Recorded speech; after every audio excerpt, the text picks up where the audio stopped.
হে বন্ধুরা, আশা করি সকলে ভালো আছেন। আজ আমি এক্সপ্লেন করব 2015 সালে মুক্তি পাওয়া দারুণ একটি মিস্ট্রি থ্রিলার মুভি রহস্য। মুভিটির আইএমডিবি রেটিং 7.6 আউট অফ 10। মুভিটির সম্পর্কে বলতে গেলে মুভি শেষের টুইস্ট আপনার মাথা ঘুরিয়ে দেবে। এইটুকু বলতে পারি আপনার সময় নষ্ট হবে না, তো ধৈর্য ধরে শেষ পর্যন্ত দেখতে থাকুন। মুভির শুরুতে আমাদের রিমি ফার্নান্ডেজ নামের এই মহিলাকে দেখানো হয়। এই মহিলাটি ডক্টর সচিন মহাজনের ঘরে কাজ করে আর কি। সে সকালবেলা চায়ের কাপ নিয়ে ডক্টর সচিন মহাজনের মেয়ে আয়শা মহাজনের রুমের সামনে অপেক্ষা করছিল। রিমি অনেকবার দরজা ধাক্কা দিলেও আয়শা দরজা খুলছিল না। তাই রিমি রুমের মধ্যে ঢুকলে দেখে আয়শার গলা কাটা লাশ পড়ে আছে। এটা দেখে তো রিমির অবস্থা টিকটিকির বাচ্চার মতো হয়ে যায়। সে ভয়ে সচিনকে ডাক দেয়, আর এখানেই সিন কাট হয়। পরের সিনে আমাদের ডক্টর সচিন মহাজনের ওয়াইফ আরতি মহাজনকে দেখানো হয়। সে কোথাও থেকে বাসায় ফিরছিল। আর এখানে বলে রাখি, আরতি মহাজন একজন ডক্টর, অর্থোপেডিক সার্জন। আরতি ঘরে এসে দেখে ঘরের মধ্যে অনেক পুলিশ। পুলিশদের দেখে আরতি সচিনকে জিজ্ঞেস করে কি হয়েছে।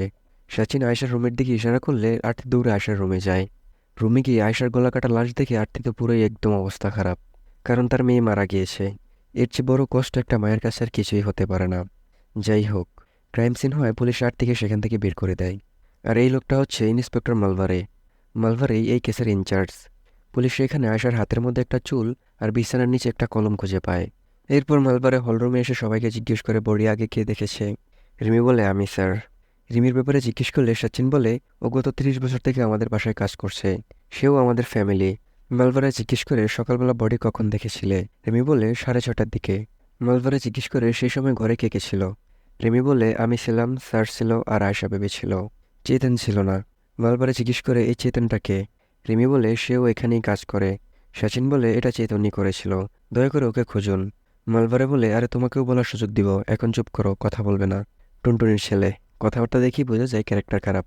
যাই হোক, মালভারে রিমিকে জিজ্ঞেস করে শেষবার চেতনকে কখন দেখেছিলে। রিমি বলে গতকাল রাতে 11:30টার দিকে। এরপর মালভারে চেতনের কোয়ার্টারে যায়। মালভারে সেখানে গিয়ে দেখে পাগলা কিছুই রাখে নাই, সব কিছু নিয়ে চম্পট দিছে। মালবারে ফিরে এসে রিমিকে জিজ্ঞেস করে এই চেতনের কোয়ার্টারে কি কিছু ছিল না। রিমি বলে, স্যার সব কিছু ছিল, ওর ব্যবহারের সব কিছুই ওর কোয়ার্টারে ছিল। মালবারে সচিনকে জিজ্ঞেস করে এই চেতনের কোনো ফটো, আইডি কার্ড কিছু আছে। সচিন মালবারেকে চেতনের আইডি কার্ড দেয়। মালবারে সচিনকে জিজ্ঞেস করে এই কার রেফারেন্স দেখে ঘরে রেখেছ। সচিন বলে সুধাকর মিশ্রা, গত কয়েক বছর ধরে সে আমাদের ক্লিনিকে খাবার দেয়, সেই নিয়ে এসেছিল চেতনকে, বলেছিল তার ওয়াইফের ভাই। এরপর মালবারে আয়শার রুমে পাওয়া কলমটি সচিনকে দেখিয়ে বলে এই কলমটি কার। সচিন একবার রিমির দিকে তাকিয়ে বলে এটা আয়েশার। মালবারে বলে, আমাকে কি পাগল পাইছো মেয়া? হাই স্কুলে পড়া একটা মেয়ে 20-30 হাজার টাকার কলম ইউজ করবে? সচিন তখন রেগে গিয়ে বলে এসব কিছু চেতন করেছে, ওকে না ধরে আপনারা আমাদের উপর সন্দেহ করছেন। মালবারে বলে, টুনটুনির ছেলে একদম কথা বলবে না, চুপ। আমাকে কি করতে হবে সেটা এখন তোমার কাছ থেকে জানতে হবে। মালবারে বলে সবাইকে পুলিশ স্টেশনে যেতে হবে। মালবারে পুলিশ স্টেশনে আয়শার মা আরতিকে জিজ্ঞাসাবাদ করলে আরতি বলে, আমি একজন অর্থোপেডিক সার্জন, একটা সার্জারির কাজে পুনে গিয়েছিলাম, আজকে সকালেই ফিরেছি। এখানে সে কান্না করতে করতে বলছিল, আমি নর্মালি বলে দিয়েছি বলে ভাইবেন না তার মনে মায়া দয়া নাই নিজের মেয়ের জন্য। যাই হোক, এরপর মালবারে ডক্টর সচিনকে জিজ্ঞাসাবাদ করে। সচিন বলে, আমি গতকাল রাতে হোটেল ম্যারিডানে ছিলাম, 12টার দিকে বাসায় এসেছি। আমি অনেক ড্রিঙ্ক করেছিলাম, এই কারণে ঘরে এসেই ঘুমিয়ে পড়েছিলাম। সকালবেলা রিমির ডাকে ঘুম ভাঙলে দেখি আমার মেয়ে আর দুনিয়াতে নেই। এটা বলেই সে কান্নাকাটি শুরু করে দেয়। ওর কান্নাকাটি দেখে মনে করেন না ও ভালো মানুষ, সামনে গেলেই দেখবেন এই টুনটুনির ছেলে কত খারাপ। এরপর মালভারে বিল্ডিংয়ের সিকিউরিটি গার্ডকে জিজ্ঞাসাবাদ করে। সে বলে, স্যার আমি রাতে বিল্ডিংয়ের মেন গেটেই ছিলাম। মালভারে জিজ্ঞেস করে রাত 10টার পরে সেই ঘরে কে কে এসেছিল। সেই লোকটা বলে, স্যার পাশের বাসার একটা ছেলে আছে রিয়াজ নুরানি, সে গতকাল রাতে 11টার দিকে সেখানে এসেছিল। এর ঠিক 1 ঘন্টা পরে ডক্টর সচিন মহাজন সেখানে আসে। আর স্যার আসার মোটামুটি 15 মিনিট পরেই রিয়াজ সেখান থেকে চলে যায়। মালভারে জিজ্ঞেস করে এই 15 মিনিটে তুমি ঘরের মধ্যে কোনো চিৎকার চেঁচামেচির আওয়াজ শুনেছিলে। লোকটা বলে, স্যার রিয়াজ নুরানি যখন বের হচ্ছিল তখন তার বাম হাতে পট্টি বাঁধা ছিল, সেখান থেকে রক্তও বের হচ্ছিল, আর তাকে দেখেই মনে হচ্ছিল সে অনেক রেগে আছে। এটা শোনার পর মালভারে লোকটার গালে একটা চড় দিয়ে বলে, যা এখান থেকে। দেখছেন, আমি বলছি না টুনটুনির ছেলে মানুষ ভালো না। যাই হোক, এরপর মালভারে রিয়াজ নুরানির বাসায় যায়। আর রিয়াজের বাবা মাকে রিয়াজের ব্যাপারে জিজ্ঞেস করলে রিয়াজের মা জানায় সে গতকাল রাতেই কোথাও যেন বের হয়েছিল, এরপর থেকেই আর ঘরে ফেরেনি। এরপর মালভারে জিজ্ঞেস করে এই রিয়াজ আর আয়শা মহাজনের মধ্যে কোনো সম্পর্ক আছে। রিয়াজের বাবা বলে, কোন আয়শা? মালভারে বলে, আরে ওই তো আপনাদের পাশের বাসায় থাকে, ডক্টর সচিন মহাজনের আরতি মহাজনের মেয়ে আয়শা মহাজন। রিয়াজের বাবা বলে, আমাদের রিয়াজের তো অনেক গার্লফ্রেন্ড, কার কার খোঁজ রাখবো বলেন। এই টুনটুনির ছেলেও ভালো মানুষ না, অনেক গর্ব করে বলতেছে তার ছেলের অনেক গার্লফ্রেন্ড ছিল, যেন মাউন্ট এভারেস্ট জয় করছে বা নোবেল পুরস্কার পাইছে। এই টুনটুনির ছেলেকে রাস্তার মাঝে দাঁড় করাইয়া আগুন জ্বালায় দেওয়া উচিত। রিয়াজের ল্যাংটা কালে যদি এই টুনটুনির ছেলে কানের নিচে কয়েকটা দিত, তাহলে সুতার মতো সোজা হয়ে যাইত। যাই হোক, রিয়াজের বাবা এখানে ছেলের কুকুরটির কথা বলছিল আর হাসতেছিল। মালবরে বলে, হয়েছে এটা, সেই আয়শা মহাজন নামের মেয়েটির খুন হয়ে গিয়েছে, আর খুনের সময় আপনার ছেলে রিয়াজ তার বেডরুমেই ছিল। এটা শুনে রিয়াজের বাবা টুনটুনের ছেলের হাসি একদম শেষ। এরপর মালবারে সেখান থেকে চলে যায়। এরপর আমাদের দেখানো হয় একটা মেয়ে সকালবেলা ময়লা নিতে আসলে ময়লার ড্রামগুলোর মধ্যে একটা শার্ট খুঁজে পায়, আর শার্টের মধ্যে রক্ত লাগা ছিল। মেয়েটি শার্টটি নিয়ে সোজা পুলিশদেরকে দিয়ে দেয়। এরপর দেখানো হয় পুলিশরা সচিন মহাজনের শার্ট খুলে তাকে চেক করছিল, আর সচিন মহাজনের ব্লাডও নিয়ে নেওয়া হয়। সচিন বলে, এই চেতনের কি খবর, ওকে খুঁজে পেয়েছো? গতবার তো মালবারে সচিনকে ধুয়েছিল, এবার সিনিয়র কনস্টেবল সচিনকে ধুয়ে দেয়। সে বলে, স্যার না তোমাকে বলছিল বেশি কথা বলতে না, আর আমরা কি করব না করব তোমাকে জিজ্ঞেস করব? আহ, বেচারা টুনটুনির ছেলে, যেখানেই যায় সেখানেই জারি খায়। মোটামুটি আমার মতো অবস্থা। ঘরের ছোট ছেলে তো, কেউ কথার কোনো মূল্যই দেয় না। জীবনটা একদম পুরোই বেদনার। তার উপরে সাবস্ক্রাইব বাড়তেছে না। দয়া করে আপনারা ভিডিওগুলো দেখেন, বাট সাবস্ক্রাইব করে দিন। আপনারা সাবস্ক্রাইব করলে আমার ভালো লাগে। তাছাড়া আপনারা যত বেশি সাবস্ক্রাইব করবেন আমি তত তাড়াতাড়ি বিয়ে করতে পারবো। আপনাদের সাবস্ক্রাইব করার আমার বিয়ে করার মধ্যে একটা কানেকশন আছে, সেটা অন্য কোনো ভিডিওতে বলবো। যাই হোক, পরের দিন আমাদের দেখানো হয় পুলিশরা সুধাকর মিশ্রের বাসায় গিয়েছে চেতনের ব্যাপারে খোঁজ নেওয়ার জন্য। মালবারে চেতনের ব্যাপারে জিজ্ঞেস করলে সুধাকর মিশ্রা বলে, আপনারা কারা, আর চেতন কি করেছে, ও কোথায় আছে আমি জানি না। একটু তেরামি করে কথা বলে মালবারে সুধাকর মিশ্রাকে নিয়ে যায় থানায়। থানায় এনে একটু বাসমতি রাইসের বিরিয়ানি খাওয়ায়। বিরিয়ানি খাওয়ার পরও সুধাকর মিশ্রা বলে, স্যার চেতন কোথায় আছে সেটা আমি জানি না, তবে চেতনের বাড়ির ঠিকানা দিতে পারি। এরপর মালবারে বাইরে এসে একজন কনস্টেবলকে ডেকে বলে, পাটনা পুলিশ স্টেশনে ইমেল পাঠাও, এই চেতন তিওয়ারির বাড়ি পাটনাতেই। তখন তারা জানতে পারে এই চেতন তিওয়ারির আগেও ক্রিমিনাল রেকর্ড আছে। মালবারে বলে, আরে হাজারবার বলেছি সোসাইটির মানুষদেরকে যে পুলিশ ভেরিফিকেশন ছাড়া কাউকে কাজে না রাখতে। টুনটুনির ছেলে মানুষ খারাপ হলেও কথাটা ঠিক বলেছে। যাই হোক, পরের দিন আমাদের মালবারেকে ফরেন্সিক ডিপার্টমেন্টের অফিসে দেখানো হয়। ডক্টর মালবারেকে বলে, অটোপসি রিপোর্ট অনুযায়ী মেয়েটি রাত 12:30টার দিকে মারা গিয়েছে। মেয়েটির কাঁধে কিছু আঁচড়ের দাগ আছে, এর মানে মারা যাওয়ার আগে তার সাথে ধস্তাধস্তি হয়েছে। মালবারে বলে, মেয়েটির কি রেপ করা হয়েছে? ডক্টর বলে, না, রেপ করা হয়নি, তবে পোস্টমর্টম রিপোর্টে কিছু ইন্টারেস্টিং ব্যাপার আছে। এরপর মালবারে পোস্টমর্টম রিপোর্ট পড়তে থাকে, কিন্তু এই ইন্টারেস্টিং বিষয়গুলো আমাদেরকে বলা হয় না। কত খারাপ, আমরা তো বসেই আছি ইন্টারেস্টিং কিছুর জন্য। যাই হোক, পরের সিনে আমাদের দেখানো হয় ডক্টর সচিন মহাজনের আরতি মহাজন কোথাও যাচ্ছিল। তখনই ডক্টর সচিন মহাজনের ফ্রেন্ড ডক্টর হানসাল আর তার ওয়াইফ বৃন্দা সেখানে আসে। তারা সেখানে এসে একটু সমবেদনা জানায়। ডক্টর হানসাল সচিনকে জিজ্ঞেস করে, কোথায় যাচ্ছ? সচিন বলে, পুলিশ আমাদের ঘরটা সিল করে দিয়েছে। ডক্টর হানসাল বলে, কোনো সমস্যা নেই, তুমি আমাদের ঘরে থাকো। সচিন বলে, না, আমরা ততদিন আরতির ফ্যামিলির সাথে থাকবো। এরপর তারা নিজেদের মতো চলে যায়। পরের সিনে আমাদের দেখানো হয় আয়েশা মহাজনের শেষকৃত্যের অনুষ্ঠান চলছে। তখন ইন্সপেক্টর মালভারে সেখানে এসে উপস্থিত হয়। মালভারে এখানে সচিনকে তার মেয়ের খুনের দায়ে গ্রেফতার করে নেয়। ওই যে পোস্টমর্টম রিপোর্টের ইন্টারেস্টিং ব্যাপারের কারণে এইখানে ইন্টারেস্টিং কাহিনীটা হয়েছে আর কি। এরপর আমাদের কোর্টের সিন দেখানো হয়। উকিল জর্জকে বলে, ডক্টর সচিনের মেডিকেল রিপোর্ট অনুযায়ী সেই রাতে সে খুব ড্রিঙ্ক করেছিল, আর ভিক্টিমের বিছানার নিচে এই কলমটি পাওয়া গিয়েছে, আর এই কলমে ডক্টর সচিনের ফিঙ্গারপ্রিন্ট আছে। এছাড়াও তার ক্লিনিক থেকে জানা গিয়েছে ডক্টর সচিন মহাজন এই ধরনের কলমগুলি ইউজ করে। আর ডক্টর সচিন মহাজনের বাড়ির সামনের ডাস্টবিন থেকে একটা শার্ট পাওয়া গিয়েছে, আর এই শার্টটা ডক্টর সচিন মহাজনেরই, আর এই শার্টে ব্লাড লেগে আছে। পুলিশদের মতে এই ব্লাডটি হচ্ছে রিয়াজ নুরানির, যে খুনের রাতে ভিক্টিমের বেডরুমে ছিল, আর খুনের পর থেকে এখন পর্যন্ত তার কোনো খোঁজ পাওয়া যায়নি। ডিএনএ রিপোর্ট অনুযায়ী ডক্টর সচিন মহাজনের গায়ে যে আঁচড়ের দাগ আছে সেটা আয়েশা মহাজনের নখের সাথেই হয়েছে, আর ভিক্টিম আয়েশা মহাজনের কাঁধে যে আঁচড়ের দাগ রয়েছে সেটা ডক্টর সচিনের হাত থেকেই হয়েছে। আর তার চেয়ে বড় কথা হচ্ছে, ভিক্টিম আয়েশা মহাজনের হাতের মধ্যে যে চুল পাওয়া গিয়েছে সেটা ডক্টর সচিন মহাজনেরই। আর পোস্টমর্টম রিপোর্ট অনুযায়ী আয়েশা মহাজন 1 মাসের প্রেগনেন্ট ছিল। এবার বুঝতে পারছেন, এটাই হচ্ছে সেই পোস্টমর্টম রিপোর্টের ইন্টারেস্টিং ব্যাপারটা আর কি। আর এই নিউজটা শুনে ডক্টর সচিন মহাজন আর তার ওয়াইফ আরতি মহাজন তো একটা শক খায়। উকিল বলে, স্যার এই কেসটা একদম ক্রিস্টাল ক্লিয়ার। সেই রাতে প্রচুর পরিমাণে ড্রিঙ্ক করে সচিন মহাজন যখন বাসায় আসে, সে তার মেয়ের বেডরুমে রিয়াজ নুরানিকে দেখে খুব রেগে যায়। এরপর রিয়াজ নুরানিকে আহত করার পর রিয়াজ নুরানি সেখান থেকে চলে গেলে ডক্টর সচিন মহাজন নেশার করে তার মেয়েকে হত্যা করে। কোর্টের জজ যখন ডক্টর সচিন মহাজনকে জিজ্ঞেস করে সেদিন রাতে কী হয়েছিল, ডক্টর সচিন বলে, আমার কিছুই মনে নেই। যেদিন আমি বেশি ড্রিঙ্ক করি সেদিন ঘুম থেকে ওঠার পর আগের দিনের কিছুই আমার মনে থাকে না। টুনটুনের ছেলে ড্রিঙ্ক করে নিজের মেয়েরে খুন করে ফেলাইছে, এখন বলে কিছু মনে থাকে না। মনে যেহেতু থাকে না তখন ড্রিঙ্ক কেন করো, টুনটুনের ছেলে। জর্জ এখানে ডক্টর সচিন মহাজনকে রিমান্ডে দিয়ে দেয় ততদিনের জন্য, যতদিন না ডক্টর সচিন মহাজনের উকিল কোনো ডিফেন্স স্টেটমেন্ট দিবে। এরপর আর কি পুলিশরা ডক্টর সচিন মহাজনকে 14 শিক, না এখানে 18 শিকের মধ্যে নিয়ে যায় আর কি। জেলের গেট 2টা দেখা যাচ্ছিল। পরের দিন আমাদের দেখানো হয় আরতি মহাজন ডক্টর সচিন মহাজনের সাথে দেখা করতে আসে। এখানে আরতি মহাজনের মনে হচ্ছিল ডক্টর সচিন মহাজনই খুন করেছে। ডক্টর সচিন বলে, আয়েশা আমার মেয়ে ছিল, আমি কি করে আমার মেয়েকে খুন করতে পারি? কিন্তু এখানে আরতি মহাজন এটাই সন্দেহ করছিল যে ডক্টর সচিনই আয়েশাকে খুন করেছে। এটা বুঝতে পেরে তো ডক্টর সচিন বেচারা আরও ভেঙে পড়ে। সত্য বলে আমারও মনে হচ্ছে ডক্টর সচিনই আয়েশাকে খুন করেছে। কিন্তু মুভির মাত্র 25 মিনিট গেছে। যদি এত তাড়াতাড়ি কেস শেষ হয়ে যায়, তাহলে বাকি 2 ঘন্টা মুভির মধ্যে কী দেখানো হবে?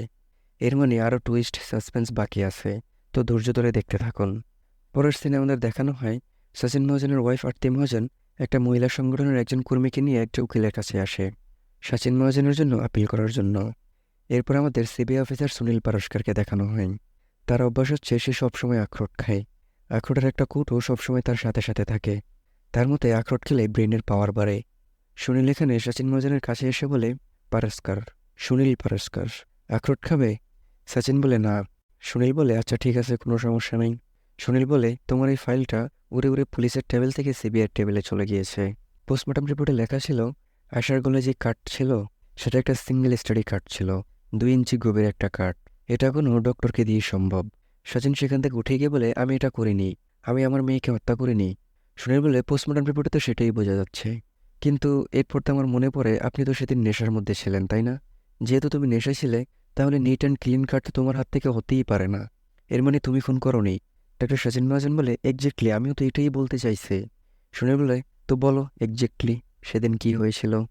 সচিন বলে, আপনি আমাকে বিশ্বাস করুন, আমার কিছুই মনে নাই। আমি যেদিন একটু বেশি ড্রিঙ্ক করি, পরের দিন আমার আগের দিনের কিছুই মনে থাকে না। সুনীল বলে, টুনটুনির ছেলে এতদিন তো পুলিশের মার খাইছ, সিবিআইয়ের মার খেলে সব কিছু মনে পড়ে যাইব। এরপর সুনীল সেখান থেকে চলে যায়। পরের সিনে আমাদের সুনীলকে তার ফ্যামিলিতে দেখানো হয়। সুনীলের ওয়াইফ তাকে বলছিল, তোমার সাথেই তো কাজ করে তোমার অ্যাসিস্ট্যান্ট, দেখো সে একটা ফ্ল্যাট কিনে ফেলছে, আর তুমি এখন একটা ফ্ল্যাট কিনতে পারলে না? একটা গাড়ি কিনছো, তাও আবার কিস্তিতে। সুনীল বলে, একটা ফ্ল্যাট কিনে এত সহজ নয়, 2-3 কোটি টাকার নিচে কোনো এজেন্ট কথাই বলে না। সুনীলের ওয়াইফ বলে, তাহলে তোমার অ্যাসিস্ট্যান্ট কীভাবে কিনলো? সুনীল বলে, সেটা তো বলতে পারি না, তবে যেদিন ডিপার্টমেন্টের রেট তার বাসায় পড়বে না, সেদিন বলতে পারবো কীভাবে কিনছে। এখানে আমরা এটাই বুঝতে পারি যে সুনীল পারস্কর একজন অনেস্ট অফিসার। কিন্তু সুনীল পারস্কর যতটাই অনেস্ট, তার বউ ততটাই কারাপ্টেড। সে পারে না নিজেই সুনীল পারস্করের নামে ঘুষ খায়। যাই হোক, সুনীল এখানে তার অ্যাসিস্ট্যান্ট পারভেজকে কল দিয়ে বলে, ডক্টর সচিন মহাজনের ঘরটা রি-এক্সামিনেশনের জন্য যাব, রেডি থাকো। এরপর সুনীল আর তার অ্যাসিস্ট্যান্ট পারভেজ চলে যায় ডক্টর সচিন মহাজনের ঘরটা রি-এক্সামিনেশন করার জন্য। প্রথমে তারা ভিকটিম আয়েশা মহাজনের রুমটা চেক করতে চায়। সুনীল সেখানে টেবিলের উপরে একটা বক্স দেখতে পায়। বক্সটা ভাঙা ছিল। এরপর আয়েশার কাপড় চোপড়ের কাবাডের মধ্যে চেক করলে সেখানে একটা ছেঁড়া ওড়না খুঁজে পায়। সুনীল মেজের দিকে লক্ষ্য করলে দেখে ওয়াশরুমের দিকে রক্তের ফোঁটা পড়ে আছে। এরপর সুনীল ওয়াশরুমে গিয়ে চেক করলে সেখানে বুঝতে পারে যে ওয়াশরুমের বেসিনে ব্লাড আছে। এর মানে এখানে কিছু একটা ধোয়া হয়েছে, আর সেটাতে ব্লাড লেগেছিল। এরপর তারা সচিন মহাজনের রুমে যায়। সেখানে বিছানার উপরে ব্লাড লেগেছিল। পারভেজ বলে, স্যার এটা রিয়াজ নুরানির ব্লাড। সুনীল জিজ্ঞেস করে, তুমি কিভাবে জানলে? পারভেজ বলে, স্যার পাবলিক প্রসিকিউটর বলেছিল না। সুনীল জিজ্ঞেস করে, তাদের কাছে কি রিয়াজের ব্লাড স্যাম্পল আছে? পারভেজ বলে, না। সুনীল বলে, তাহলে কিভাবে কনফার্ম হলে যে এটা রিয়াজের ব্লাড? পারভেজ আর কি বলবে? পারভেজ আর কিছু বলে না, চুপ করে থাকে। এরপর সুনীল ডক্টর সচিন মহাজনের একটি ব্যাগ খুললে সেখানে একটি সার্জিক্যাল নাইফ খুঁজে পায়। আসলে সার্জারি করার ইনস্ট্রুমেন্টগুলো যে ব্যাগের মধ্যে থাকে, নাইফটা সেই ব্যাগের বাইরে ছিল আর কি। সুনীল পারভেজকে বলে, এই নাইফটা ফরেন্সিকের জন্য পাঠাও। ফরেন্সিক ডক্টর সুনীলকে বলে, এই নাইফটাতে ডক্টর সচিন মহাজন আর আয়েশা মহাজন দুজনেরই ফিঙ্গারপ্রিন্ট আছে। সুনীল জিজ্ঞেস করে, নাইফটাতে কি কোনো ব্লাড স্যাম্পল আছে? ডক্টর বলে, না। সুনীল বলে, হ্যান্ডেলে হাতের ছাপ আছে, এর মানে হচ্ছে আয়েশার বেসিনে এই ছুরিটা কি দেওয়া হয়েছে। ডক্টর বলে, হতে পারে এমনটাই। পরের দিনে সুনীল ডক্টর সচিন মহাজনের ঘরের সামনে যে গার্ড আছে তার গায়ে এক বালতি পানি মেরে তাকে ঘুম থেকে জাগায়। সুনীল কলার ধরে জিজ্ঞেস করলে, স্যার একটু চোখ লেগে গিয়েছিল। সুনীল বলে, প্রতিদিন রাত 1:30টার দিকে তোমার চোখ লেগে যায়? লোকটা বলে, স্যার দিনের বেলা আরেকটা জায়গায় ডিউটি করি তো, আর রাতের বেলায় এখানে ডিউটি করি। সুনীল জিজ্ঞেস করে, তাহলে রাতের বেলা কি এখানে এসে ঘুমাও? লোকটা বলে, না স্যার, এখানেই থাকি, ডিউটি করি, সজাগ থাকি। সুনীল বলে, ওয়াশরুমও যাও না? আরে ওয়াশরুমে যাওয়া কোনো পাপ নয়। লোকটা বলে, হ্যাঁ স্যার যাই। সুনীল বলে, এর মানে ওয়াশরুম যেতে 3 মিনিট, আসতে 3 মিনিট, আর টয়লেটের মধ্যে 3 minute, totally 9 minute. Wait wait, 9 minute না, তুমি সেখানে বিড়িও খাও তাই না? লোকটা বলে, না স্যার। সুনীল তার পকেট থেকে বিড়ির বান্ডেল বের করে বলে, তাহলে এইটা কি, আগরবাতি? সুনীল বলে, আমি ওয়াশরুমে গিয়েছি রে পাগলা, সেখানে তোমার এই আগরবাতির অনেক অংশ পড়ে আছে। এর মানে হচ্ছে ওয়াশরুমের কাজে 9 মিনিট, আর বাকি 6 মিনিট তোমার এই আগরবাতি খেতে লাগে, টোটালি 15 মিনিট তোমার ওয়াশরুমে যেতে লাগে। এর মানে হচ্ছে এই 15 মিনিটের মধ্যে এই বিল্ডিংয়ে যদি কেউ যায় তাহলে তুমি সেটা দেখবে না। লোকটা বলে, জি স্যার। পরের সিনে আমাদের সুনীলকে ডাক্তার হানসালের বাসায় দেখানো হয়। তো একটু নড়ে চড়ে বসুন, এখানে শুরু হতে যাচ্ছে মুভির দারুণ সব টুইস্টগুলো। সুনীল ডাক্তার হানসালকে বলে, সচিন মহাজনের ঘর তো ঠিক এখানদের সামনেই না, এই তো আপনার জানালা থেকে স্পষ্ট আয়সার রুম দেখা যাচ্ছে। সুনীল আর ডক্টর হানসাল কথা বলছিল, তখনই ডক্টর হানসালের ওয়াইফ বৃন্দা সেখানে আসে। তখন বৃন্দা সুনীলকে বলে, why not you sit down. টুনটুনির মেয়ে, ইংরাজি বলো, একটু পর তোমার সব ইংরাজি বের হয়ে যাবে। সুনীল ডক্টর হানসালকে জিজ্ঞেস করে, এই ডক্টর সচিনের সাথে আপনার কেমন সম্পর্ক? ডক্টর হানসাল বলে, she is my best friend. Sunil বৃন্দাকে জিজ্ঞেস করে, আপনার সাথে কেমন সম্পর্ক? বৃন্দা বলে, হার্ডলি আই নো হিম, মানে আমি তেমন চিনি না তাকে। সুনীল বলে, ও আচ্ছা এই ব্যাপার। এরপর সে ডক্টর সচিনের কল রেকর্ড বের করে বলে, এই ডক্টর সচিনকে আপনি 45 বার কল করেছেন 1 মাসের মধ্যে। তখন বৃন্দা বলে, উই আর গুড ফ্রেন্ডস। এখন গুড ফ্রেন্ড, একটু আগে তো হার্ডলি নো হিম। এই মহিলার মধ্যে গাবলা আছে, আপনারা দেখেন ভবিষ্যতে এই মহিলার ব্যাপক গাবলা বের হইব। সুনীল হানসালকে বলে, আপনি কি ওনাদের ফ্রেন্ডশিপের ব্যাপারে জানতেন? ডক্টর হানসাল হাবাগোবার মতো তাকিয়ে থেকে বলে, না। আহ, বেচারা, বেচারা জানতোই না তার ওয়াইফের একটা গুড ফ্রেন্ড আছে। সুনীল বলে, মিথ্যা কথায় বলা তো আপনি আপনার ওয়াইফের থেকেও বড় খেলোয়াড়। তখন ডক্টর হানসাল বলে, mister Paraskar, I ask you to leave now, মানে আপনি এখনই বেরিয়ে যান। সুনীল বলে, I ask you to shut up. আরে টনির ছেলে, তোমার কি মনে হচ্ছে আমি এখানে তোমার পেশেন্ট হিসেবে এসেছি? আমি সিবিআইয়ের অফিসার, আর আমি এখানে ইনকোয়ারির জন্য এসেছি। তখন বৃন্দা হানসালকে বলে, Hansal, I will see you later. Sunil বলে, সিট ডাউন, এখান থেকে লড়বে না। তখন বৃন্দা ঘাটতারামি করে ওইটা জিতে নিলে তখনই মহিলা কনস্টেবল এসে বলে, ম্যাডাম বসুন। আরে টুনটুনির মেয়ে বসতে বলছি না, বস। কি আর করার, দুইটা জারি খেয়ে বাধ্য মেয়ের মতো বসে পড়ে। এরপর সুনীল আস্তে আস্তে তাদের গোপন কাহিনীগুলো বের করতে থাকে। সুনীল বৃন্দাকে বলে, 28 তারিখ সন্ধ্যাবেলা আপনি ডক্টর সচিন মহাজনকে কল দিয়েছিলেন। তার কাছ থেকে হোটেল মেরিডিয়ানের নাম্বার নিয়ে হোটেল মেরিডিয়ানে কল করেছিলেন। আজ সকালে আমি গিয়েছিলাম হোটেল মেরিডিয়ানে। এখানে একটু মন দিয়ে শুনবেন। একবার হোটেল মেরিডিয়ানের কাহিনী দেখানো হয়, আর একবার 28 তারিখ রাতে হোটেল মেরিডিয়ানে কী হয়েছিল সেই কাহিনী দেখানো হয়। এখানে আমাদের দেখানো হয়, সকালবেলা যখন সুনীল পারস্কার হোটেল মেরিডিয়ানে গিয়েছিল, সেখানে সে জানতে পারে বৃন্দা 28 তারিখ রাতে হোটেল মেরিডিয়ানে একটা রুম বুক করেছিল। তখন শুনি বৃন্দার হাজব্যান্ড ডক্টর আনসালের ছবি দেখিয়ে বলে, উনিও কি এই ম্যাডামের সাথে এসেছিল? হোটেলের স্টাফ বলে, না স্যার, এই লোকটাও আপনাদের মতো এখানে ইনকোয়ারি করার জন্য এসেছিল। তখন সুনীল জিজ্ঞেস করে, বৃন্দার সাথে কেউ ছিল না? হোটেলের স্টাফ বলে, এই লোকটা আসার কিছুক্ষণ পরেই আরেকটা লোক এখানে এসেছিল, আর সেই লোকটা এই ম্যাডামের সাথে আরও কয়েকবার এই হোটেলে এসেছে। তখন সুনীল ডক্টর সচিনের ছবি দেখালে হোটেলের স্টাফ বলে, হ্যাঁ স্যার, এই লোকটাই এসেছিল। সুনীল হোটেল স্টাফকে জিজ্ঞেস করে, এই দুজনের মধ্যে কোনো কথা হয়েছিল? হোটেল স্টাফ বলে, না স্যার। সুনীল জিজ্ঞেস করে, তুমি এত শিওর হয়ে কিভাবে বলছো? হোটেল স্টাফ বলে, কারণ স্যার সেদিন হোটেলের লবিতে এই লোকটার সাথে একটা মেয়ের সাথে ঝগড়া লেগে যায়, আর আমাদের সকল স্টাফদের সেখানে যেতে হয় তাদেরকে সারানোর জন্য। তখন সুনীল 28 তারিখে যারা যারা রুম বুক করেছিল তাদের সবার লিস্ট দেখতে চায়। তখন হোটেলের স্টাফ লিস্ট দেখে নামগুলো বলতে থাকলে সেখানে আমরা জানতে পারি সেদিন রিয়াজ নুরানিও এখানে একটা রুম বুক করেছিল। সুনীল জিজ্ঞেস করে, এই রিয়াজ নুরানি কার সাথে এসেছিল? হোটেল স্টাফ বলে, স্যার একটা টিনেজার মেয়ের সাথে সে এসেছিল। তখন সুনীল আয়সার ছবি দেখালে হোটেলের স্টাফ বলে, হ্যাঁ স্যার। তখন আমাদের দেখানো হয় সেদিন হোটেলে আসলে কী হয়েছিল। রিয়াজ নুরানি আয়সার সাথে এসে একটা রুম নেয়, আর ডক্টর সচিন সেখানে আগে থেকেই লবিতে লিফটের জন্য ওয়েট করছিল। তখনই রিয়াজ নুরানি আর আয়সা আর ডক্টর সচিন মহাজন সামনাসামনি দেখা হয়ে যায়। নিজের মেয়ের এই কাহিনী দেখে সচিন মহাজনের মাথায় তো রক্ত উঠে যায়। সে রিয়াজকে কষে একটা থাপ্পড় মারে। রিয়াজও কম কিসে, সেও সচিন মহাজনকে কষে একটা থাপ্পড় মারে। টুনটুনির ছেলে বেয়াদব গার্লফ্রেন্ডের বাবার গায়ে হাত তোলে। মারামারির এক পর্যায়ে হোটেলের স্টাফ এসে তাদেরকে থামায়, আর ডাক্তার সচিন মহাজন আয়সাকে নিয়ে সেখান থেকে চলে যায়। আর এগুলো দেখার পর ডক্টর হানসালও সেখান থেকে চলে যায়। এরপর কাহিনী আবার বর্তমানে এসে পড়ে। ডক্টর হানসাল সুনীলকে বলে, মিস্টার পারাস্কার, এটা আমাদের ফ্যামিলি ম্যাটার, দয়া করে এটা পাবলিকলি আনবেন না। আপনি চাইলে আমরা আপনার ভালো খেয়াল রাখতে পারি। ইনডাইরেক্টলি ঘুষ দেওয়ার কথা বলছে আর কি। তখন সুনীল বলে, আপনি আমাকে ঘুষ দেওয়ার কথা বলছেন? ডক্টর হানসাল বলে, আরে না, আমি কখন বললাম আপনাকে ঘুষ দেবো? সুনীল বলে, এই যে বললেন খেয়াল রাখবেন। ডক্টর হানসাল বলে, আরে না, আমি আপনাকে ঘুষ দেওয়ার কথা বলিনি। সুনীল বলে, ও মিসআন্ডারস্ট্যান্ডিং হয়ে গিয়েছে তাই না? ডক্টর হানসাল বলে, হ্যাঁ মিসআন্ডারস্ট্যান্ডিং হয়ে গিয়েছে। এরপর সুনীল বলে, কল রেকর্ডস অনুযায়ী 28 তারিখ রাতের 11টার দিকে আপনি ডক্টর সচিন মহাজনকে কল করেছিলেন। ডক্টর হানসাল বলে, হ্যাঁ, সে আমার ভালো বন্ধু, আমি তো তার সাথে কথা বলতেই পারি।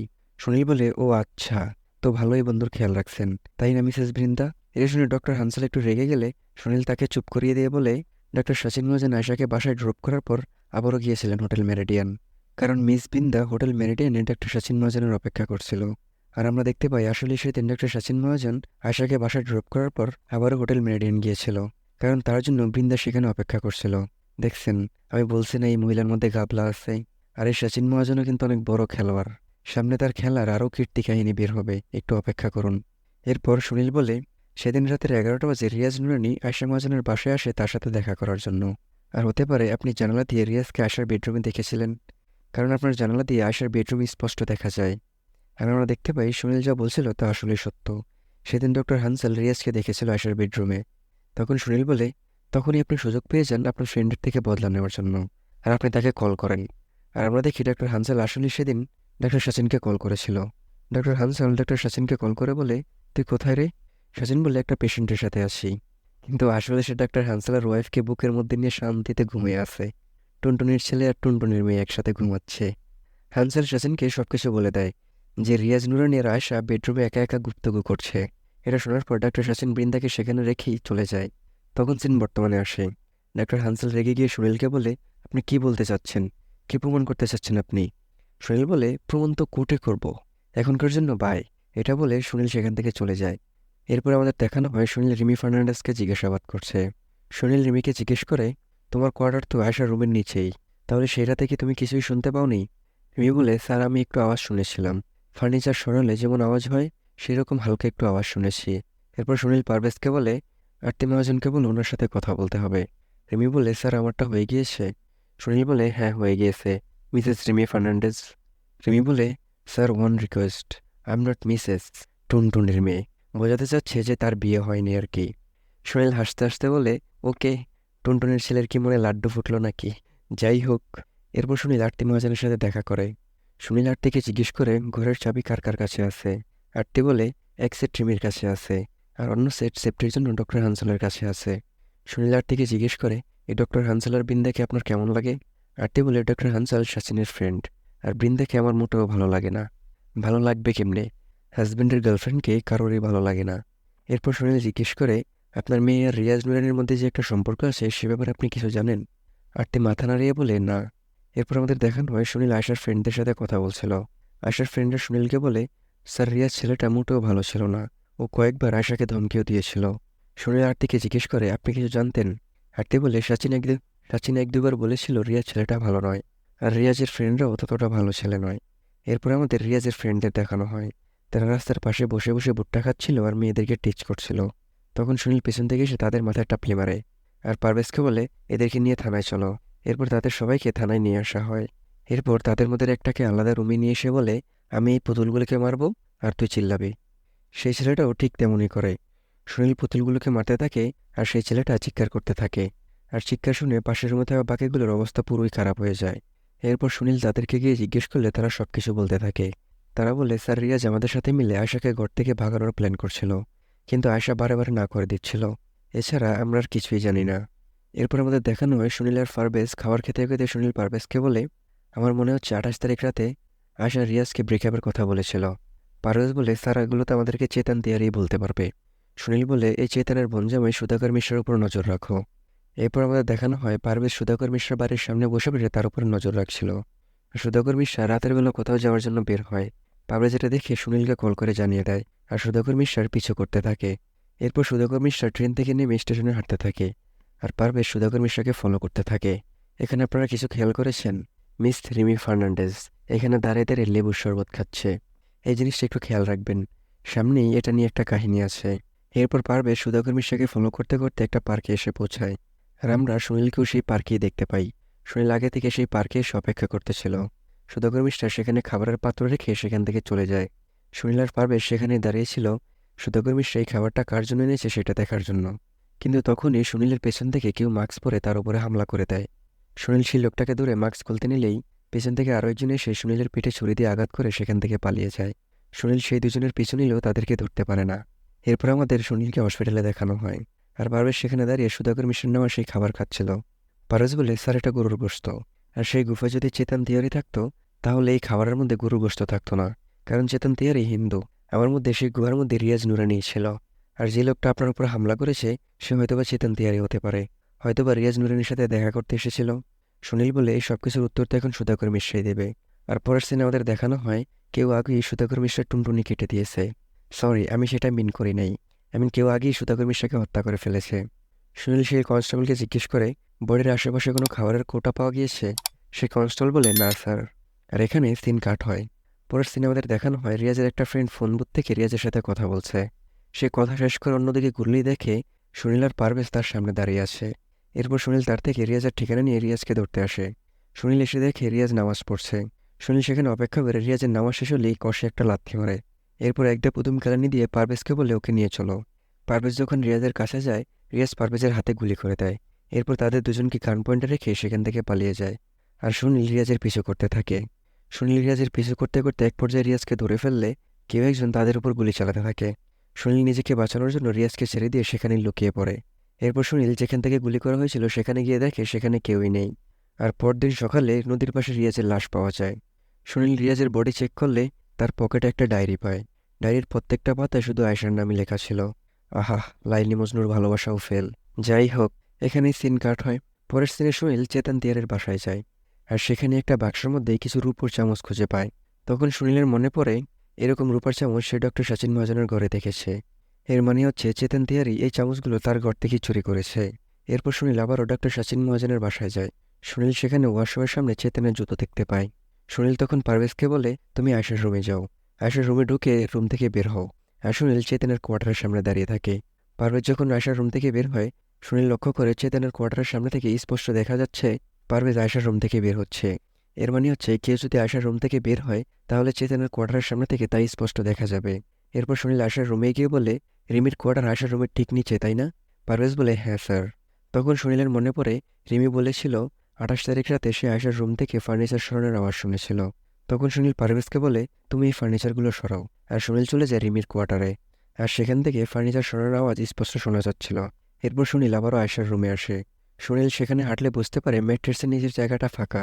সুনীল ম্যাট্রেসটা সরালে দেখতে পায় সেখানকার কার্পেটগুলো একটু ফাঁকা ফাঁকা। সুনীল আর পারভেজ কার্পেটের নিচের কাঠগুলো সরালে সেখানে চেতন তিয়ারের লাশ দেখতে পায়।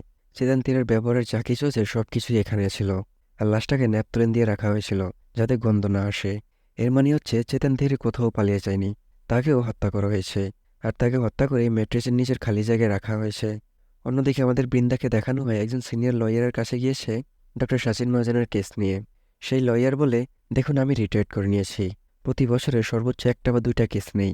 আমি খুবই দুঃখিত, আমি আপনার এই কেসটা নিতে পারবো না। তখন এই টুনটুনির মেয়ে সেই লয়ারকে সিডিউস করতে থাকে। আর সেই লয়ার টুনটুনির ছেলে এই কাউয়ার মতো চেহারার মহিলাকে দেখে রাজি হয়ে যায় কেস লড়ার জন্য। এই লয়ার টুনটুনির ছেলে রুচির দুর্ভিক্ষ আছে। যাই হোক, এরপর আমাদের কোর্টের সিন দেখানো হয়। সেই টুনটুনির ছেলে লয়ার এখানে বলে, আয়শা মহাজনের গায়ে আর সচিন মহাজনের গায়ে যে আঁচলের দাগ আছে সেটা হওয়াটাই স্বাভাবিক, কারণ সেদিন রাতে ডক্টর সচিন মহাজন তার মেয়েকে ডিসিপ্লিন করার জন্য তার গায়ে হাত তুলেছিল।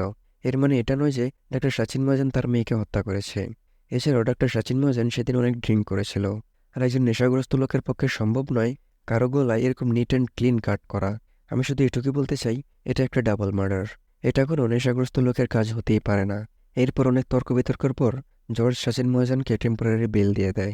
এরপর ডক্টর সচিন মহাজন জেল থেকে বের হওয়ার পর এই টুনটুনির ছেলে নিজের ওয়াইফের সাথে না গিয়ে ওই কাউয়ার মতো চেহারা টুনটুনির মেয়ের সাথে চলে যায়। তো বড় বেয়াদব দেখছেন, আমি আগেই বলছিলাম যে এই টুনটুনির ছেলের ক্যারেক্টার ভালো নয়। যাই হোক, পরের দিন আমাদের সুনীলকে দেখানো হয় সে চলে গিয়েছে ডক্টর সচিন মহাজনের গ্রামের বাড়িতে তার বাবা মায়ের কাছে। সুনীল ডক্টর সচিন মহাজনের বাবাকে বলে, আমার নাম পারস্কার, সুনীল পারস্কার, তবে এখানে আখরোট খেতে বলে নাই। সচিন মহাজনের বাবা বলে, আমরা আপনাকে কোনো সাহায্য করতে পারবো না, সেই বিষয়ে আমরা কিছুই জানি না। সুনীল বলে, জানি না আমার কি হয়েছে, আমি কেন এই কেসের পেছনে পড়ে আছি। এই কেসের জন্য আমার উপরে হামলা হয়েছে আর আমার অ্যাসিস্ট্যান্টের উপর গুলি চলেছে। হতে পারে আগামীকাল আমি মারাও যেতে পারি। আমার একটা মেয়ে আছে, আর আমি যদি মারা যাই তাহলে তারা কোথায় যাবে? এরপর সুনীল সেখান থেকে চলে যেতে নিলেই ডক্টর সচিনের বাবা বলে, আয়শাকে কে হত্যা করেছে সেটা তো আমরা জানি না, তবে তাদের বাসায় কাজ করা রিমি নামের মেয়েটি নিজের স্বার্থ উদ্ধারের জন্য যে কোনো পর্যায়ে যেতে পারে। এরপর সুনীল স্টেশনে এসে পারভেজকে বলে, রিমি ফার্নান্ডেজকে ডাকো। পারভেজ জিজ্ঞেস করে, কেন স্যার? সুনীল বলে, 18 তারিখে তুমি সুধাকর মিশ্রাকে ফলো করছিলে না? সেদিন স্টেশনে কি কি হয়েছিল? পারভেজ বলে, কি হয়েছিল স্যার? সুনীল বলে, স্টেশনে লেবু শরবত খেয়ে তোমার গার্লফ্রেন্ড খাচ্ছিল নাকি? সেখানে রিমি ফার্নান্ডেজ লেবু শরবত খাচ্ছিল। এরপর পারভেজ রিমি ফার্নান্ডেজকে ডেকে পাঠায়। আর সুনীল রিমিকে জিজ্ঞাসাবাদ করছিল। সুনীল রিমিকে জিজ্ঞেস করে, 18 অক্টোবর রাতে তুমি কোথায় ছিলে? রিমি বলে, স্যার মনে নেই। সুনীল বলে, বারেলি স্টেশনে কি করছিলে? রিমি বলে, স্যার আমি আমার মায়ের কাছে গিয়েছিলাম। সুনীল জিজ্ঞেস করে, তোমার মা কোথায় থাকে? রিমি বলে, পাটনাতে। সুনীল বলে, তাহলে বারেলি স্টেশনে কি করছিলে? লেবুর শরবত খাওয়ার জন্য বারেলি স্টেশন গিয়েছিলে? রিমি বলে, না স্যার, এখান থেকে পাটনাতে সোজা ট্রেন যায় না, বারেলি স্টেশন থেকে ট্রেন অ্যাক্সেস করে যেতে হয়। এরপর সুনীল রিমিকে একটু ভয় দেখিয়ে বলে, miss Rimi Fernandez. Mister Fernandez কোথায়? রিমি বলে, sir no mister Fernandez. Sunil জিজ্ঞেস করে, কোনো অ্যাফেয়ার্স আছে? রিমি বলে, না স্যার। এরপর সুনীল লেডি কনস্টেবলকে বলে, ওকে নিয়ে যাও মেডিকেল চেক আপের জন্য, এখানে একটা ঝটকা খাবেন। মেডিকেল চেক আপ থেকে জানা যায় রিমি সেক্সুয়ালি অ্যাক্টিভ ছিল, আর একবার ডেলিভারিও দিয়েছে, মানে সে একবার বাচ্চা প্রসব করেছে। এটা শুনে আমার মতো সুনীল একটা ঝটকা খায়। এরপর সুনীল চলে যায় রিমির মায়ের সাথে দেখা করার জন্য, এখানেও একটা ঝটকা খাবেন। সুনীল সেখানে জানতে পারে রিমির হাজবেন্ড তাকে এখানে আসতে দেয় না। সুনীল সেখানে রিমির ছবি দেখে কিছু একটা বুঝতে পারে। এরপর সুনীল সেখান থেকে তাড়াহুড়ো করে বেরিয়ে পারভেজকে বল দিয়ে বলে, ডাক্তার সচিন কোথায়? পারভেজ বলে, স্যার ডক্টর সচিন হোটেল মেরিডিয়ানে আছে বৃন্দার সাথে। সুনীল বলে, ওর জীবন নাশের আশঙ্কা আছে, ফোর্স নিয়ে তাড়াতাড়ি হোটেল মেরিডিয়ানে পৌঁছাও। এরপর তারা হোটেল মেরিডিয়ানে পৌঁছে দেখে ডক্টর সচিন মহাজনের টুনটুনি আগিয়ে উড়ে গিয়েছে। পারভেজ বলে, স্যার আমার মনে হচ্ছে সুইসাইড, হয়তোবা গিল্টের কারণে সুইসাইড করে নিয়েছে। সুনীল সেখানে ভালো করে লক্ষ্য করে রুমকি নিয়ে দরজার পাশে দেখে দরজার লকটা ভালো আছে। এরপর সে হোটেলের স্টাফকে জিজ্ঞেস করে, এই দরজার ডুপ্লিকেট চাবি কেউ চেয়েছিল? হোটেলের স্টাফ বলে, না স্যার। এরপর সুনীল সেখানে এসে পারভেজকে বলে, এই কেসের সাথে যারা যারা সংযুক্ত আছে আগামীকাল সকালে সবাইকে ডক্টর সচিন মহাজনের বাসায় ডাকো। এরপর আমাদের আগামীকাল সকালের দৃশ্য দেখানো হয়। এই কেসের সাথে যারা যারা জড়িত ছিল তাদের সবাইকে ডক্টর সচিন মহাজনের বাসায় ডাকা হয়। যাই হোক, আপনারা একটু নড়ে চড়ে বসুন, এখানে এই মুভির সবচেয়ে বড় টুইস্টগুলো রিভিল হতে চলেছে। আর সুনীল এখানে নীরবতা ভেঙে সবার দিকে একটা ফেলকা হাসি দিয়ে বলতে শুরু করে। সুনীল বলে, 28 আগস্ট রাত 12টায় ডক্টর সচিন মহাজন নেশাগ্রস্ত অবস্থায় তার বাসায় আসে। তখন আমাদের ফ্ল্যাশব্যাকের সিন দেখানো হয়। সেদিন রাতে ডক্টর সচিন মহাজন বাসায় এসে আয়শার রুমের সামনে দাঁড়ালে ভিতরে রিয়াজ নুরানি আর আয়শার কথা শুনতে পায়। এরপর তার রুমে গিয়ে সার্জিক্যাল নাইফ নিয়ে আয়শার রুমে আসে আর রিয়াজের হাতে আঘাত করে। সচিন মহাজন রিয়াজকে মারতে নিলে আয়শা একটা বক্স এনে সচিন মহাজনের মাথায় আঘাত করে। মনে আছে এই সেই বক্স যেটা সুনীল পারস্কর প্রথমে আয়শার রুমে পেয়েছিল ভাঙা অবস্থায়। বক্সের বারে কি সচিন মহাজন সেখানে অজ্ঞান হয়ে যায় আর তার কলমটি পকেট থেকে সেখানে পড়ে যায়। আর এই কারণে এরপর কী হয়েছিল ডক্টর সচিন মহাজন আর মনে করতে পারছিল না। এরপর আয়শা তার ওড়না ছিঁড়ে রিয়াজের হাত বেঁধে দেয়। মনে আছে সুনীল আয়শার রুমে একটা ছিঁড়া ওড়না পেয়েছিল, সেটা এই কারণেই ছিঁড়েছিল। এখানে একটু ভালো করে খেয়াল করবেন, সিনগুলো একবার বর্তমানে আসে আবার অতীতে যায়। আর সেই সময় রিমি আর চেতন তাদের কোয়ার্টারে ঘুমাচ্ছিল। আয়শা আর রিয়াজ মিলে ডক্টর সচিনকে তার রুমে রেখে আসে। আর রুমে এসে আয়শা সেই সার্জিক্যাল নাইফটা নিয়ে তার রুমের ওয়াশরুমে নিয়ে ধুয়ে পরিষ্কার করে নেয়। আর এই কারণে সেই নাইফে আয়শার ফিঙ্গারপ্রিন্ট রয়ে গিয়েছিল আর ওয়াশরুমের বেসিনে ব্লাড, যেটা সুনীল প্রথমেই খুঁজে পেয়েছিল। এরপর রিয়াজ সেখান থেকে চলে যায়। এরপর সিনেমার বর্তমানে আসে। বৃন্দা বলে, এরপর কি হয়েছিল হয়তো সেটা ডক্টর হানসাল বলতে পারে। তখন ডক্টর হানসাল বলে, সচিনের থেকে বদলা নেওয়ার জন্য আমি তাকে কল করেছিলাম রিয়াজের ব্যাপারে বলার জন্য, কিন্তু আমি জানি খুনটা কে করেছে। সুনীল তখন মুচকি হাসি দিয়ে বলে, কে করেছে? আপনার beautiful ex wife Brinda? Doctor Hansal বলে, না। সুনীল বলে, তাহলে আপনার মতে কে করেছে খুন? ডক্টর হানসাল রিমির দিকে তাকিয়ে বলে, এই মেয়েটি। সুনীল বলে, গালাত, একজন মা তার মেয়েকে কিভাবে মারতে পারে? এর মানে হচ্ছে আয়শা ছিল রিমি ফার্নান্ডেজের মেয়ে। সুনীল রিমির সামনে এসে বলে, তোমার আর ডক্টর সচিনের ছোটবেলা থেকে রিলেশন ছিল না, ফিজিক্যাল রিলেশন? আর এই রিলেশন ডক্টর হানসালের বিয়ের পর পর্যন্ত চলতেছিল। সুনীল রিমিকে বলে, তুমি কখনো মিসেস সচিন মহাজন হতে পারবে না, তাই মিসেস রিমি মহাজন হয়েছ। তুমি তো ডক্টর সচিনকে অনেক ভালোবাসতে, এই কারণে বিয়ে না করে ডক্টর সচিনের সাথে রয়ে গিয়েছো, তাই না? এরপর কি করলে? একদিন ডক্টর সচিনকে গুড নিউজ দিয়ে দিলে যে সে বাবা হতে চলেছে। সুনীল সবাইকে বলে, ডক্টর সচিন যদি বলতো ওকে বাচ্চা ফেলে দেওয়ার জন্য, তাহলে ও তুড়ি মেরে বাচ্চা ফেলে দিত। কিন্তু ডক্টর সচিন এমনটা করেনি, কারণ ডক্টর সচিন বিয়ের 3 বছর পর জানতে পেরেছিল তার ওয়াইফ আরতি মহাজন কখনো মা হতে পারবে না। এরপর ডক্টর সচিন রিমিকে তার মায়ের কাছে পাটনা পাঠিয়ে দেয় আর রিমি সেখানে আয়শাকে জন্ম দেয়। ভাই রে ভাই, এত কাহিনী, সব ক্যারেক্টারলেস মনে হয় এই মুভির মধ্যেই আছে। যাই হোক, অপেক্ষা করেন, আরও বাকি আছে। সুনীল বলে, এরপর সচিন আরতিকে বলে সে অনাথ আশ্রম থেকে একটা 15 দিনের বাচ্চাকে অ্যাডপ্ট করেছে, আর আরতি মহাজনও সেটা বিশ্বাস করে খুশি হয়ে যায়। এরপর সচিন যখন এখানে ক্লিনিক খুলে নার্সের বাহানায় রিমিকে এখানে নিয়ে আসে। আরতি এসব ব্যাপারে কিছুই জানতো না, কিন্তু 18 বছর পর একবার আরতি রিমি আর সচিনকে একসাথে দেখে ফেলে। তখন আরতি বলে, আপনি কি করছেন? আমরা এমনিতেই আগে থেকে কষ্টের মধ্যে আছি, এরপরে আপনি এগুলো কি করছেন? সুনীল বলে, আপনি পুনে ছিলেন না? যেদিন মার্ডার হয়েছে সেদিন আপনি পুনে ছিলেন, তাই না? আরতি বলে, হ্যাঁ। তখন সচিন একটা পেপার নিয়ে বলে, আপনি যে অপারেশনের জন্য পুনেতে গিয়েছিলেন, কিন্তু আপনি যাওয়ার আগেই তো সেই অপারেশন হয়ে গিয়েছিল। পেশেন্টের কন্ডিশন সিরিয়াস থাকা একজন জুনিয়র ডক্টর সেই অপারেশনটা করে ফেলেছিল। এই দেখেন সেই হসপিটালের রিপোর্ট, বাগাতি হসপিটাল পুনে, ডক্টরের নামও এখানে উল্লেখ আছে। এরপর সুনীল একটা ট্যাক্সি সার্ভিসের টোকেন দেখিয়ে বলে, আপনি তো রাত 11:30টার দিকে আপনার বাসায় পৌঁছে গিয়েছিলেন, তাই না? তখন আরতি রেগে গিয়ে বলে, এটার সাথে খুনের কি লেনাদেনা, কি বলতে চাচ্ছেন আপনি? তখন সুনীল বলে, এটার সাথে কোনো লেনাদেনা নেই, না থাকলে আপনি রেগে যাচ্ছেন কেন? এরপর সুনীল বলে, রাত 11:15টার দিকে আরতি বাসায় পৌঁছে গিয়েছিল। আর তখন আমাদের ফ্ল্যাশব্যাকের একটু সিন দেখানো হয়। আসলে আরতি সেদিন রাতের 11:15টার দিকে বাসায় পৌঁছে গিয়েছিল। এরপর সিনেমার বর্তমানে আসে।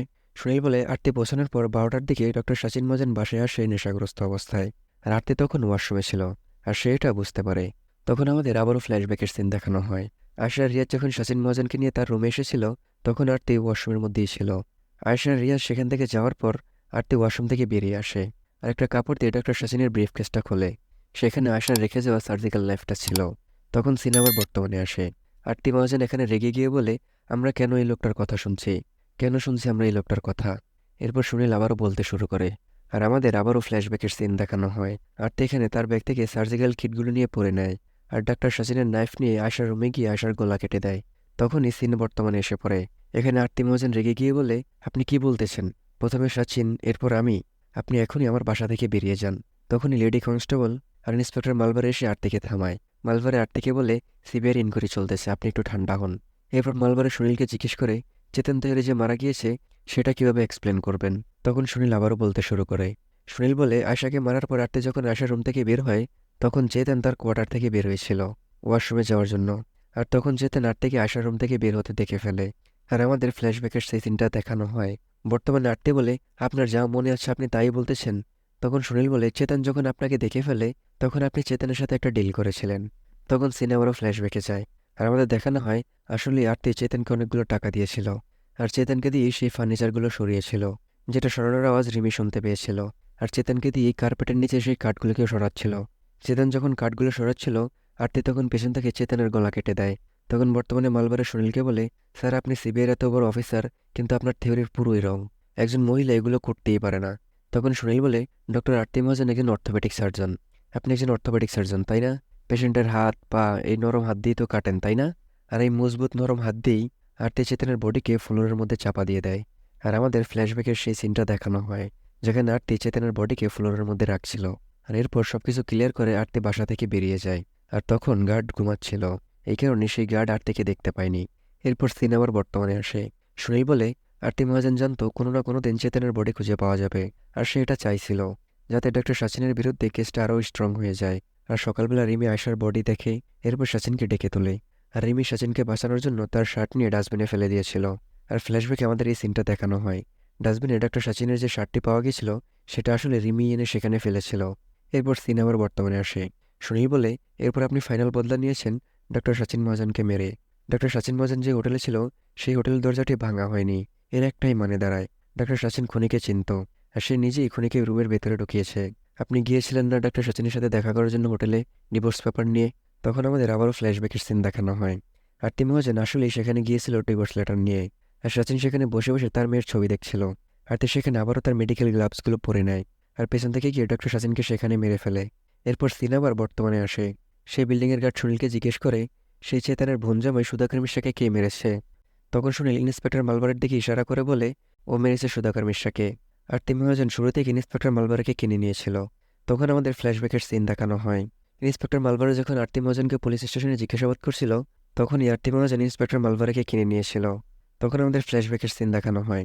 আয়শাকে মারার পর রিয়াজ নুরুন ইন্সপেক্টর মালবারের সাথে দেখা করে বলে, আয়শাকে ওর বাবাই মেরেছে, ওর বাবাকে আমি সামনে পেলে নিজের হাতে খুন করব। আর ইন্সপেক্টর মালবারে আরতিকে কল করে জানায় যে রিয়াজ নামের একটা ছেলে ডক্টর সচিনকে মারার জন্য খুঁজছে। তখন আরতি বলে, ওকে এখন কন্ট্রোল করো, যদি সচিন বেল পেয়ে যায় তখন আমরা ওকে ইউজ করব সচিনকে মারার জন্য। কি ডেঞ্জারাস মহিলা রে ভাই, বুঝলাম না, সব ক্যারেক্টারলেসরা এই মুভিটার মধ্যে আছে। এরপর সিনেমার বর্তমানে আসে। সুনীল বলে, যদি ডক্টর সচিনের জেল না হতো তাহলে এরা দুজন মিলে রিয়াজকে দিয়ে ডক্টর সচিনকে মেরে ফেলতো। আর ইন্সপেক্টর মালবারের কথায় রিয়াজ সেই পার্কের গুহায় থাকতো, আর সুধাকর মিশ্রাকে দিয়ে রিয়াজের জন্য খাবার পাঠাতো। একদিন ইন্সপেক্টর মালবারে সেই গুহায় গিয়েছিল রিয়াজের সাথে দেখা করার জন্য। আর সে সেখানে গিয়ে দেখে আমি আর পারভেজ সেখানে সুধাকর মিশ্রাকে ফলো করতে করতে পৌঁছে গিয়েছি। আর এটা দেখে ইন্সপেক্টর মালবারে আমার উপরে হামলা করেছে। আর আমাদের ফ্ল্যাশব্যাকের সেই সিনটা দেখানো হয়। আসলে ইন্সপেক্টর মালবারে সেখানে সুনীল পারাস্করের উপর হামলা করেছিল। তখন সিনেমার বর্তমানে আসে। সুনীল বলে, যেহেতু আমরা সুধাকর মিশ্রাকে দেখে ফেলেছিলাম, এই কারণে ইন্সপেক্টর মালবারে সুধাকর মিশ্রাকে হত্যা করে। আর আমাদের দেখানো হয় ইন্সপেক্টর মালবারে সুধাকর মিশ্রাকে ট্রেন থেকে ধাক্কা দিয়ে ফেলে দিয়ে হত্যা করেছে। সিনেমার বর্তমানে আসে। সুনীল বলে, রিয়াজ যদি সিবিআইয়ের সামনে মুখ খুলে দিত তাহলে তো ইন্সপেক্টর মালবারের কাহিনী শেষ হয়ে যেত। আর এই কারণে ইন্সপেক্টর মালবারে রিয়াজকে মেরে ফেলে। আর এই সিনটা আমাদের দেখানো হয়। রিয়াজের বাবা যখন জানতে পারে ইন্সপেক্টর মালবারে রিয়াজকে মেরেছে, সেদিন ইন্সপেক্টর মালবারকে মারার জন্য ওঠে। আরে টুনটুনির ছেলে, তোর ছেলে কি ভালো মানুষ ছিল? ওরা মাইরে ফেলাইছে তো ভালোই হয়েছে। যাই হোক, কনস্টেবলরা এসে রিয়াজের বাবাকে নিয়ে যায়। মালবার বলে, আরে মিস্টার পারস্কর সাহেব, আপনার কাছে কোনো প্রমাণই নেই। তখন সুনীল পারস্কর একটু রেগে গিয়ে বলে, তোকে যখন সিবিআই থার্ড ডিগ্রি দিব না, তখন তুই নিজেই একটা এভিডেন্স হয়ে যাবি। এরপর সুনীল পারভেজকে বলে, ওকে নিয়ে যাও। কনস্টেবলরা এসে ইন্সপেক্টর মালবারকে ধরে নিয়ে যায়। এরপর সুনীল আট থেকে বলে, আমি যখন রিমির মায়ের কাছে গিয়েছিলাম, সেখানে আমি রিমির 18 বছরের একটা ছবি পেয়েছি। আর 18 বছরের রিমির মধ্যে আমি 18 বছরের আয়েশাকে দেখতে পেয়েছিলাম। এটা বলে সুনীল আখরোট খেতে থাকে। আর লেডি কনস্টেবলরা এসে আট থেকে ধরে নিয়ে যায়। আরতি যাওয়ার সময় রিমির দিকে একটা পৈশাচিক লুক দেয়। আর এখানেই এই মুভিটি শেষ হয়ে যায়। তো ভিডিও কেমন লেগেছে কমেন্টে জানাতে ভুলবেন না। জানি না কতটুকু ভালো এক্সপ্লেন করতে পেরেছি, তবে আমি আমার সর্বোচ্চ চেষ্টা করেছি ডিটেলসে এক্সপ্লেন করার জন্য। আর ভিডিও যদি আপনাদের একটু ভালো লেগে থাকে, তাহলে অবশ্যই আমার চ্যানেলটা সাবস্ক্রাইব করে রাখবেন। আর কমেন্টে জানাবেন কেমন লেগেছে। তো আজকের মতো এখানেই বিদায় নিলাম। দেখা হবে নতুন কোনো ভিডিওতে। ততদিন সবাই ভালো থাকবেন। ধন্যবাদ।